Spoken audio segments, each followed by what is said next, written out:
I am really grateful. मुझे भी आपके साथ रहकर यही महसूस हो रहा है। खुशी किसे कहते हैं, इसको भी पहली बार मैंने महसूस किया है।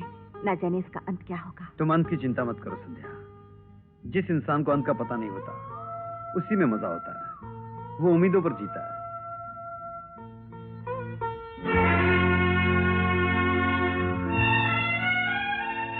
ये नाटक बहुत हो चुका। कल हमारी शादी की सालगिरह है। इज्जत और शराफत से घर आ जाइए। साधना। साधना? साधना कौन है? वो जो जा रही है ना। कौन है ये? मेरी पत्नी। बेटे, क्या कहा उसने? आएगा ना? हाँ हाँ डैडी, वो जरूर आएंगे, चाहे कितनी भी देर क्यों ना हो जाए, लेकिन वो जरूर आएंगे। कल हमारी शादी की सालगिरह है ना। शादी सिर्फ मेरी ही नहीं, हम दोनों की हुई है। वो जरूर आएंगे, जरूर आएंगे। आज ये जानकर बहुत खुशी हुई बेटी कि तेरे मन में अपने पति के लिए विश्वास तो पैदा हुआ। सुखी रहे बेटी, जीते रहे।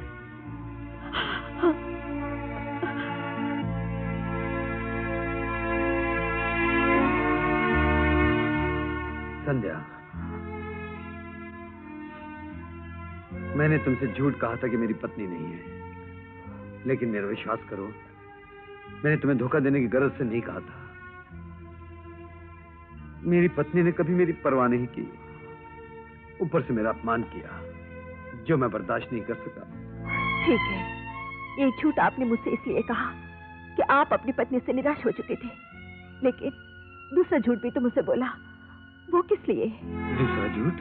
हाँ, वो फूल, वो साड़ी, वो झूठी खुशखबरी कि मेरे पति ने ही वो सारी चीजें खरीद कर भेजी थी।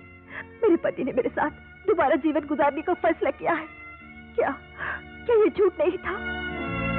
वो वाकई उसने ये देखिए, तलाक पाने के लिए उन्होंने मुझे वकील का नोटिस भेजा है। सॉरी संध्या, मैं समझ गया था कि तुम अपने पति को बुला नहीं सकोगी, इसीलिए तुम्हें खुश करने के लिए मैंने झूठ बोला था। लेकिन तुम चिंता मत करो कि तुम तलाक देने के लिए तैयार नहीं हो। अब उसकी जरूरत नहीं है। मैंने अपनी रजामंदी का खत लिखकर उसे पोस्ट भी कर दिया है। साधना जी, परेशान होने से कुछ फायदा नहीं है आपकी दुआ से। मर्द बनिए। माफ कीजिए मेरा मतलब, मेरी तरह मर्दाना फैसला कर डालिए। कैसा फैसला? अजी हिला के रख दिया आप ही दुआ से। मेरी बीवी दहेज नहीं लाई, इसलिए मैंने उसे सीधे तलाक देने का फैसला कर लिया। हाँ, आप भी कुछ मत सोचिए, फौरन तलाक। डैडी। अरे डैडी के बारे में कुछ मत सोचिए। एक बात बताइए, विजय बाबू की पत्नी आप हैं कि आपके डैडी? और फिर आपके डैडी ने 50 तलाक के मुकदमे जीतकर कितने लोगों को तलाक दिलवाया? एक काम कीजिए, आप मुझे फौरन तलाक का सेक्शन नंबर बताइए, मैं आपके तलाक की एप्लीकेशन टाइप करके लाता हूँ। बताइए नंबर बताइए। 420। ये तो फांदेबाजी और बेईमानी का सेक्शन है। तलाक का सेक्शन बताइए। ये आपकी आवाज को क्या हो रहा है? कुछ मर्दानी होती जा रही है नहीं? यहाँ तुम्हारा बाप बोल रहा है। आपकी दुआ से आप। हाँ, मेरी दुआ से मैं हरामखोर मेरा नौकर होकर मेरी घर की बुनियादों में बारूद छिड़क रहा है। मियाँ बीबी में गलतफहमी हो गई, उस गलतफहमी को तू तलाक में बदलने की कोशिश कर रहा है। गलती हो गई साहब, गलती हो गई। गलत सलाह देने पर और एक लड़की को गुमराह करने के जुर्म में मैं तुझे अंदर करा दूंगा। अरे मुझे मत मारिए साहब। बेटी, चल, फैक्ट्री में फंक्शन, सब लोग हमारा इंतजार कर रहे हैं। चलो उठ, तैयार हो जा, चल। साधना, ओके बेटी। जी। ड्रामा खत्म हो गया? कहाँ खो गई? मैं वैसे ही। चलिए चल। अच्छा प्रोग्राम करें तो समझी संध्या, ऐसी लड़कियों की परवाह नहीं करनी चाहिए। सुनिए। कौन है? ओहो, पब्लिक प्रोसिक्यूटर साहिबा मंदिर से आ रही है। लगता है मुकदमे में मेरे हार जाने की प्रार्थना करने गई थी शायद। और आप मुझे हराने के लिए मंदिर में प्रार्थना करने जा रहे हैं? जी नहीं, मेरी इतनी जुर्रत हो सकती है? मैं तो भगवान के सामने प्रार्थना कर। संध्या संध्या संध्या, सारे संसार में तुम्हारे लिए एक संध्या ही बची है क्या? बाकी सब मर गए। मैं पूछती हूँ, हमारे बीच में ये कौन होती है आने वाली? सॉरी साधना जी, आप दोनों के बीच में अब रह भी क्या गया है? कुछ नहीं, कुछ भी तो नहीं। वाकई आपके बीच में किसी के आने की गुंजाइश ही नहीं है, जैसे उंगली के नाखून में। कोई भी नहीं, nobody can come. देखिए, मैं मंदिर में इंतजार कर रही हूँ, इनको छोड़कर आ जाइए।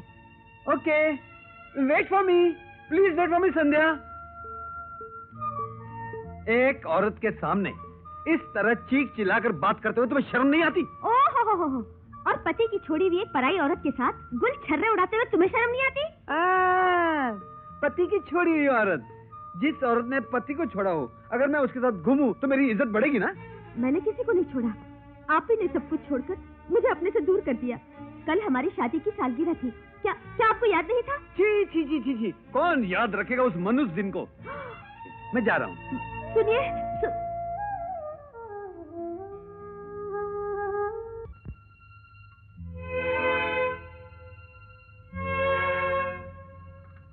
चाय ठंडी हो रही है। मुकदमा ठंडा ना हो जाए, ये कोशिश कर रहा हूँ। ये क्या है? ये शख्स जो अमृतलाल के बाजू में खड़ा है, ये सुनील कपूर है। अगर ये हमारे कब्जे में आ जाए तो सारे राज सामने आ जाएंगे। एक आदमी और हमेशा अमृतलाल के साथ रहता था, उसका ड्राइवर। उस दुर्घटना वाले दिन भी वो उसके साथ था। क्या नाम था उसका? शामू। आइए मिस्टर विजय, आइए। आप मुझे जानते हैं? आपको कौन नहीं जानता? इतने मशहूर वकील के दामाद हैं, इतना बड़ा मुकदमा लड़ रहे हैं। मगर मैंने सुना है कि आपने अपने ससुर का घर छोड़ दिया।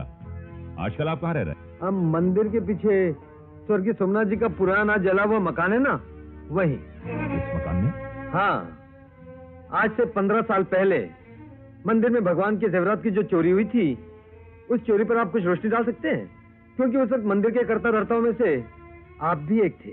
देखिए मिस्टर विजय, इस मामले पर मैं रोशनी तो क्या अंधेरा भी नहीं डाल सकता, क्योंकि जेवरात की चोरी होने से पहले ही मैंने इस्तीफा दे दिया था। मैं तो बड़ी उम्मीदें लेकर आया था आपके पास। वैसे आपका वक्त जाया किया, उसके लिए माफी चाहता हूँ। कोई बात नहीं, चलता हूँ। मिस्टर सुनील कपूर, बिल्डिंग वाला। बिल्डिंग वाला? जी हाँ, बिल्डिंगें बनाना मेरा खानदानी पेशा है। अच्छा, आप बनाते हैं? कुछ लोग बिल्डिंगें बनाते हैं, कुछ लोग जलाते हैं। वैसे मैं आपको एक बात बताना भूल गया था। अपने वो पंडित विष्णु प्रसाद जी है ना, उन्हें पुलिस ने गिरफ्तार कर लिया।